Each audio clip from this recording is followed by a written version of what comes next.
एक सैयद साहब थे, मकान बन रहा था आला हजरत का, तो सामने ना बिल्कुल लाइब्रेरी थी। तो जब मकान बन रहा होता है तो तब सारे मिस्त्री मजदूर अंदर ही होते हैं, तो सबका आना जाना था, सब लोग आते जाते थे बिला झिझक। तो वो सैयद साहब एक दिन आ गए, सामने लाइब्रेरी में मिले, फिर चले गए। कुछ दिनों के बाद घर मुकम्मल हो गया, अब औरतें भी आ गई। तो शाह जी को पता नहीं था, वो पुराना ही माहौल समझ के ना, मौलाना ज़फ़रुद्दीन बिहारी कहते हैं पुराना ही माहौल समझ के तो अंदर आ गए। और जैसे ही अंदर दाखिल हुए, सामने घर की औरतें देखी, तो शाह जी माजरत माजरत माजरत करते परेशान हो गए।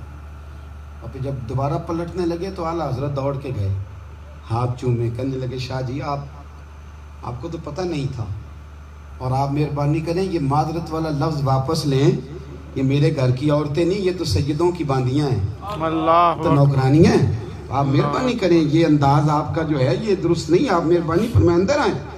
और फिर सारे ख़ानदान को लेके पर्दे के पीछे खड़ा किया और कहने लगे शाह जी को गलती लग गई, उन्होंने हमसे माजरत की, अब हम सारे मिल के उनसे माजरत करेंगे, इसलिए कि ये रसूलुल्लाह का ख़ानदान।